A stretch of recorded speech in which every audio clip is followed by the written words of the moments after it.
Hello and welcome to my first Nerf review. As this is slightly unplanned today, I will be reviewing one of the Nerf guns that I've had for quite a while.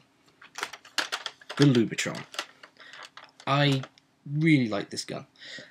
Right, the basics. Essentially, it's a repaint of the Nerf Praxis, but I don't hold that against it.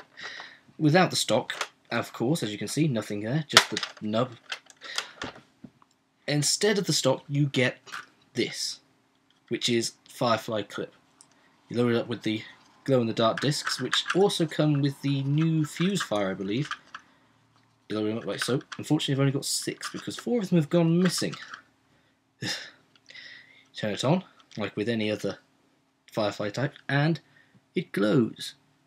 Oh, let me turn the lights off, you might be able to see it a bit better. Wrong switch. There we go. See? Glowing. And that charges up the discs, which then glow ever so slightly, which you can't see at all. Not even slightly. Cameras. Anyway, just turning back on my script because it went off, and then I'd be lost forever, despite having gone off the script several times already. Anyway, so unlike the fuse fire, this uses a proper magazine, so which means you could, in theory, change this into any other blaster that you wanted to. Don't see why you would want to, because I still think this is probably one of the better magazine-fed vortex blasters there are. Anyway, as I was saying, with the blaster itself, it is really good. It's comfortable. Hand grip is the right size for, well, anybody with more hand than I do. I mean, you could have 6 fingers in my hand size and you'd still be able to hold this perfectly. Which around here might actually happen. The foregrip is nice and comfortable. Without the stock, you don't really want to be putting it up near your face, which you can't see because my face is off the screen. Ahem.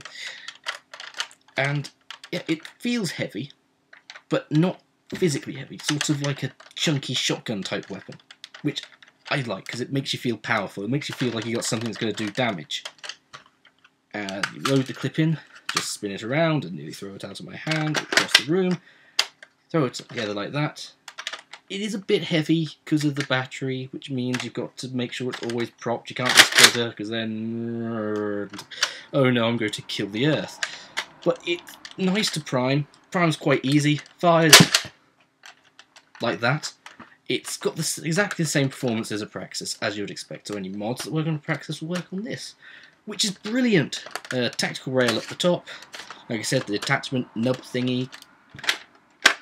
Magazine fed, so if you find, you know, that 10 rounds that glow aren't enough, you can stick a 20 round in there, or the, is it Pyragons? Is that one that you can attach on here? Don't see why you'd want to, because I'm pretty sure that would get in the way of the big ass drum. Now, there is a few little problems. I love the gun. I think it's fantastic. It's got a nice action, it's got nice firing, it's got an awesome magazine, lovely colour scheme, I do like that. The green's quite good, and the sort of warning hazard stripes. Well, that's a good feel. But it's got its own problem in that it can't use any other ammunition except from vortex discs. And that is a problem if you go into a war. I wouldn't use this at a war because it's got a serious problem of ammunition shortage. If I had 2, 3, 4 clips of this, I wouldn't mind, because I could just be self-reliant. But if you're going to be playing all day, you've got to rely on other people bringing guns, firing the same stuff that you are.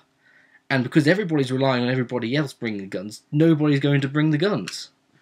And that's a problem. But don't take that as a bad thing. I wholeheartedly recommend the gun.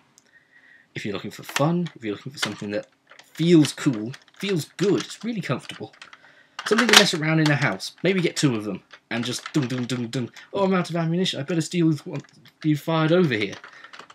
But it's not something that you can really compete with in a war. Or it would do alright, humans versus zombies, if you had the ammunition as well, because you're not really relying on the zombies firing back at you there. Let's see.